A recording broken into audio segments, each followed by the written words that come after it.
Apa kabar kita semua hari ini? Saya berharap kita semua di dalam keadaan yang sehat. Jadi sebelum kita belajar firman Tuhan pada hari ini, mari kita sama-sama berdoa. Saya pimpin kita di dalam doa. Bapa Surgawi, kami bersyukur sekali lagi dapat berkumpul bersama atas kasih-Mu. Dan pada hari ini kami memohon pimpinan-Mu, supaya sepanjang kami belajar firman-Mu kami dikuatkan, diberikan hikmat untuk memahaminya. Sertai kami Bapa, dalam nama Tuhan Yesus ini doa kami. Amin. Mari kita sama-sama membuka Alkitab kita di dalam Mazmur 119 ayat 1 hingga yang ketiga dan ayat yang ke-8. Mazmur 119 ayat 1 hingga 3 dan ayat 8. Saya akan baca. Berbahagialah orang-orang yang hidupnya tidak bercela, yang hidup menurut Taurat Tuhan.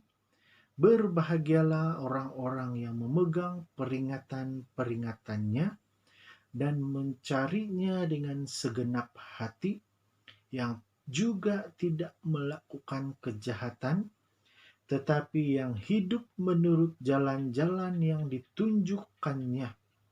Aku berpegang pada ketetapan-Mu, janganlah tinggalkan aku sama sekali. Nah, daripada teks ini, hari ini kita akan belajar satu tema firman Tuhan, yaitu kebahagiaan di tengah keperitan. Saya percaya bahwa kita semua memahami apa maksudnya bahagia dan perit. Bahagia maksudnya adalah suasana di mana kita merasakan keriangan, kegembiraan, dan keperitan pula maksudnya adalah sesuatu yang menyakitkan dan yang menyedihkan.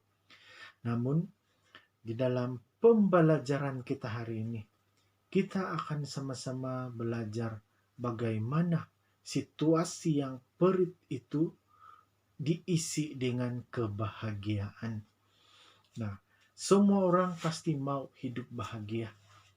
Tetapi ada banyak orang tidak dapat mencapai kebahagiaan itu karena kurang mengerti tentang maksud sebenar bahagia. Orang hanya berpikir bahwa kebahagiaan itu berada jauh di dalam hidupnya dan harus dikejar, sehingga meletakkan syarat untuk mendapatkan bahagia dengan berkata seperti ini, kalau saya dapat nih jawatan, kalau saya dapat nih duit, kalau saya dapat cinta ini barulah saya bahagia. Nah, mendapatkan uang, pangkat, cinta, dan lain-lain, itu bukanlah kebahagiaan yang kekal. Tetapi kebahagiaan dengan syarat itu sebenarnya hanya menambahkan beban dalam hidup kita. Tetapi kebahagiaan yang disebut di dalam Alkitab ini adalah kebahagiaan yang bukan dari luar, tetapi kebahagiaan itu ada di dalam hidup kita, tapi terpulang kepada kita, sama ada kita mau terima atau tidak. Nah, dunia menawarkan begitu banyak cara mendapatkan kebahagiaan, tetapi alangkah luar biasanya Alkitab. Ia juga menawarkan kebahagiaan yang bukan sementara, tetapi kebahagiaan yang sejati, kebahagiaan selamanya. Jadi kita akan belajar beberapa poin ini melalui pembacaan kita. Jadi kita terus kepada poin yang pertama. Poin pertama itu saya ambil daripada ayat yang kedua. Dengan berkata, ayat yang kedua berkata seperti ini. Berbahagialah orang-orang yang memegang peringatan-peringatannya dan mencarinya dengan segenap hati. Kunci mendapat kebahagiaan di tengah keperitan yang pertama itu adalah memegang perintah Allah dan mencarinya dengan segenap hati. Ataupun kalau kita pendekkannya, memegang perintah Allah dengan segenap hati. Nah, penulis Mazmur ini ialah Daud. Dan saya percaya kita semua kenal Daud. Daud adalah seorang raja. Dan pastinya seorang raja itu tinggal di istana. Di istana pula dipenuhi dengan hamba-hamba. Lain hamba tukang masak, tukang bersih, tukang kebun, dan sebagainya. Hidupnya pasti bahagia. Dan Daud juga terkenal. Dia juga seorang pahlawan yang terkenal. Tetapi menurut Daud di dalam Mazmur ini, dia mendapatkan kebahagiaan itu bukan melalui pangkatnya, bukan melalui istananya, tetapi kebahagiaan itu dia rasakan ketika dia mencari Tuhan dengan segenap hati dan memegang perintah-perintahnya. Itu kunci yang pertama. Kebahagiaan itu bukan ditemukan melalui uang, pangkat, cinta, dan lain-lain. Tetapi kebahagiaan itu kita temui pada saat kita memegang perintah Allah dan melakukannya dengan segenap hati. Oleh itu, pada saat ini, kalau kita tidak merasakan kebahagiaan itu, kita boleh menyelidiki diri kita. Apakah kita sudah benar-benar memegang perintah Tuhan dan juga mencari Tuhan dengan segenap hati kita. Apatah lagi sekarang ini kita di dalam keadaan yang perit. Kita sekarang di dalam keadaan yang ketakutan lagi. Kita semua tahu bahwa COVID-19 sedang menyerang kita lagi. Dulu bulan 3 sampai bulan yang kelima kita PKP dikurung beberapa bulan. Lalu selepas itu kita mulai senang. Boleh sudah jalan, melawat, pergi sana, pergi sini, jalan-jalan bebas. Dan tiba-tiba masuk bulan 9 ini dan bulan 8 kita punya hidup mulai susah balik. Ini sebenarnya kalau kita ingat, kita pikirkan, ia merupakan keperitan hidup kita. Sangat sengsara karena kita tidak bebas. Pergi sana, pergi sini harus mematuhi beberapa peraturan. Tidak hidup bebas seperti dulu. Tetapi ingatlah, saudara yang dikasihi Tuhan, apapun keperitan yang kita alami, kalau kita memegang dan mencari Tuhan dengan segenap hati, kita pasti akan bahagia selalu. Seterusnya, poin yang kedua daripada pembacaan ini, saya ambil daripada ayat yang ke-8. Ayat yang ke-8, ia berkata seperti ini, aku berpegang pada ketetapan-Mu, janganlah tinggalkan aku sama sekali. Ayat yang ke-8 ini berbicara tentang jangan tinggalkan. Jadi, hal yang kedua yang harus kita lakukan supaya kita mendapat kebahagiaan di tengah keperitan itu adalah jangan pernah tinggalkan Tuhan. Jangan pernah tinggalkan Tuhan di dalam apapun situasi hidup kita. Pemazmur ataupun Daud sendiri mengatakan hal ini karena dia sudah rasakan bahwa sepanjang dia bersama dengan Tuhan di dalam hidupnya, dia merasakan kebahagiaan yang luar biasa. Sehingga dia sendiri membuat satu mazmur yang berkata, aku berpegang kepada ketetapan-Mu dan janganlah tinggalkan aku sama sekali. Nah, begitu dengan kehidupan kita. Kita harus selalu hidup di dalam Tuhan. Jangan kita pernah meninggalkannya. Kadang-kadang kita rasa kita lebih kuat, kita lebih hebat daripada Tuhan sehingga kita meninggalkannya. Tetapi jangan melakukan hal itu. tetapi haruslah hidup di dalam Dia. Cara untuk tetap tinggal di dalam Tuhan adalah kita harus selalu memegang, melakukan, dan merenungkan firman Tuhan. Nah, di dalam Matius 5 ayat 1 hingga 12, ini merupakan ucapan bahagia yang dikatakan sendiri oleh Yesus Kristus. Kalau baca semua ya panjang, tapi saya simpulkannya kepada satu ayat di mana kebahagiaan itu bukan karena sesuatu yang lahiriah, tetapi kebahagiaan itu sebenarnya adalah milik orang yang membuka dirinya untuk menghidupi firman Tuhan. Oleh itu firman Tuhan berkata, berbahagialah orang yang mendengar dan memelihara firman Tuhan. Seterusnya, poin yang ketiga dan yang terakhir.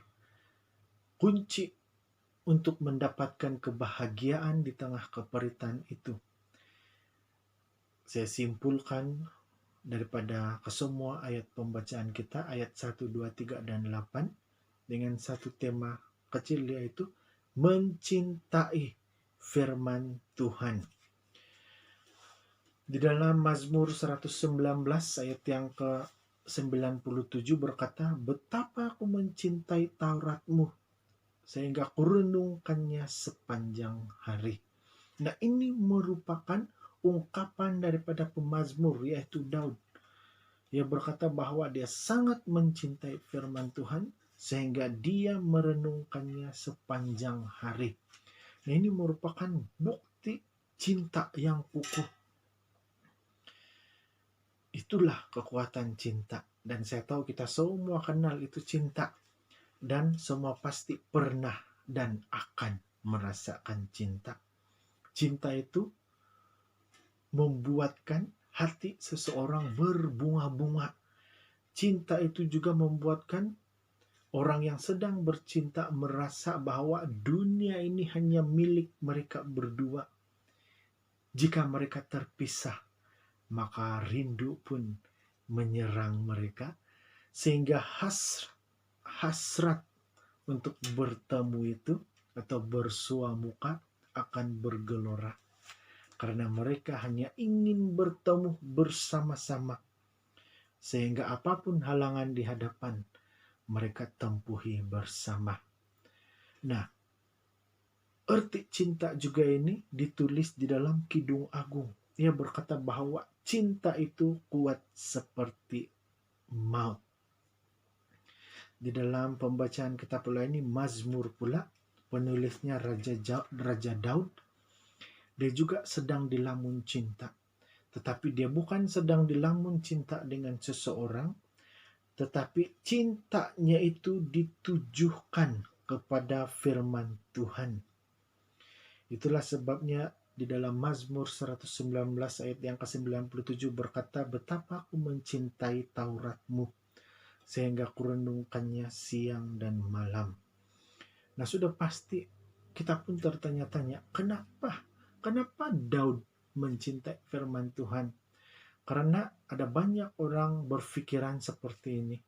Firman Tuhan atau membaca firman Tuhan itu membosankan dan tidak ada guna. Tetapi sebenarnya kalau kita tahu rahasia yang Daud miliki, firman Tuhan bagi Daud adalah seperti ini.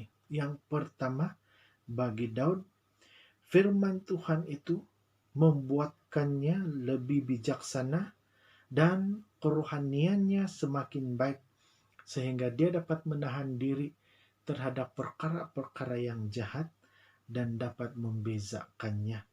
Ini ditulis di dalam Mazmur 119 ayat 98 hingga yang ke-100. Hal yang kedua yang membuatkan Daud jatuh cinta dengan firman Tuhan ini adalah karena di dalam Mazmur 33 ayat yang ke-9. Sebab dia berfirman semuanya jadi, dia memberi perintah maka semuanya ada. Nah, Daud tahu bahwa di dalam firman Tuhan adanya janji-janji yang ajaib. Nah, tidakkah ini membuatkan hidup dalam Tuhan itu memberikan kita kebahagiaan sejati? Kalau kita benar-benar memahami bahwa firman Tuhan ini adalah sumber kebijaksanaan, sumber yang membuatkan iman kita semakin kuat, dan firman Tuhan ini juga mempunyai janji-janji Tuhan yang ajaib, itu pasti membuatkan kita lebih mencintai firman Tuhan dan membuatkan kita mampu merenungkannya sepanjang hari. Jadi saudara yang dikasihi, sejauh manakah kebahagiaan yang kamu miliki saat ini? Kalau kamu masih ragu-ragu dengan kebahagiaan kamu dan masih belum kekal, peganglah firman Tuhan, jangan tinggalkannya, dan cintailah firman Tuhan. Maka kamu pasti akan menemukan kebahagiaan di tengah keperitan. Saya ingin tutup firman Tuhan ini dengan satu ilustrasi yang bertajuk "Jangan Salahkan Tuhan". Nah, kadangkala kita merasa bahwa Tuhan hanya memilih-milih orang untuk bahagia. Tetapi saya ingin ceritakan satu ilustrasi, yaitu tentang seorang penginjil dan tukang gunting. Pada satu hari, mereka berjalan melalui sebuah daerah, dan sewaktu di dalam perjalanan mereka itu, mereka bercerita dan tukang gunting itu bertanya kepada penginjil,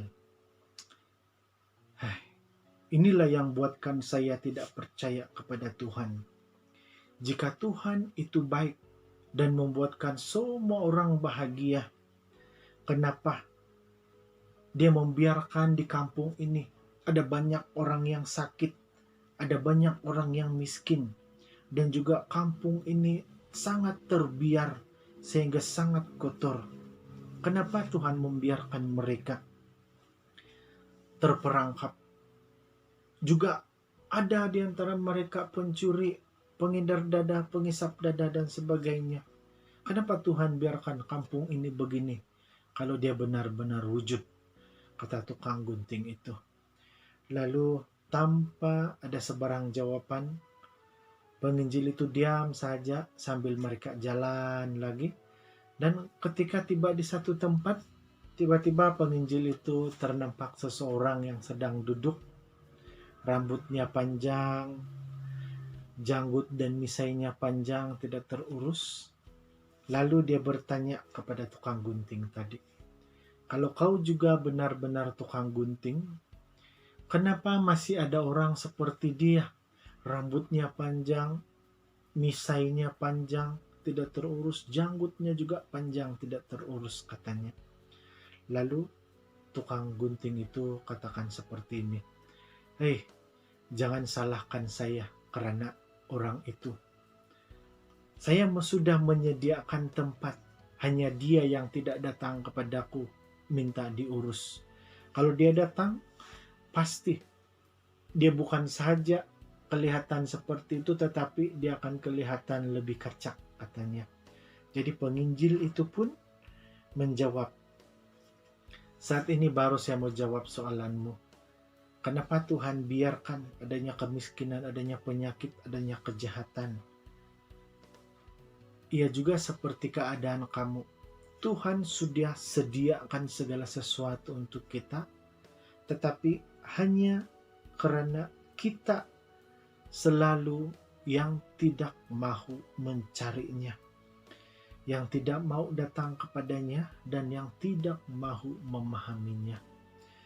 Oleh itu, membuatkan kehidupan mereka masih tidak menerima kebahagiaan yang sejati." Jadi daripada ilustrasi ini juga memberikan pertanyaan kepada kita. Apakah kita juga seperti pengemis tadi rambutnya masih panjang, janggutnya masih panjang, misainya masih panjang, tidak terurus. Karena kita tidak mencari Tuhan. Kalau hidup kita tidak terurus saat ini, carilah Tuhan. Carilah Tuhan. Peganglah firman-Nya. Cintailah Tuhan. Cintailah firman-Nya. Maka apapun situasi yang kamu hadapi di dalam dunia ini, keperitan apapun yang kamu hadapi, kamu pasti menemukan kebahagiaan di tengahnya. Jadi renungan kita sampai di sini. Mari kita berdoa, mengucap syukur untuk firman Tuhan ini. Bapa Surgawi, terima kasih buat kasih-Mu. Kami sangat bersyukur karena dapat belajar daripada firman-Mu. Terima kasih Bapa atas kesetiaan-Mu bagi kami. Walaupun kami selalu lupa dengan-Mu, tetapi Engkau tetap setia bersama dengan kami. Bapa Surgawi, ajarlah kami untuk tetap memegang kepada perintah-Mu. Ajarlah hidup kami agar kami tidak pernah meninggalkan-Mu, dan berikanlah kami kekuatan untuk mencintai firman-Mu sepanjang hidup kami. Agar apapun situasi yang kami hadapi di dalam hidup kami tetap mencapai, kami tetap merasakan kebahagiaan daripada surgawi.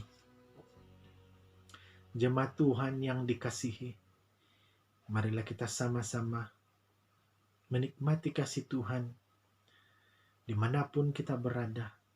Kiranya berkat Tuhan menyertai kita sepanjang 1 minggu ke hadapan ini juga.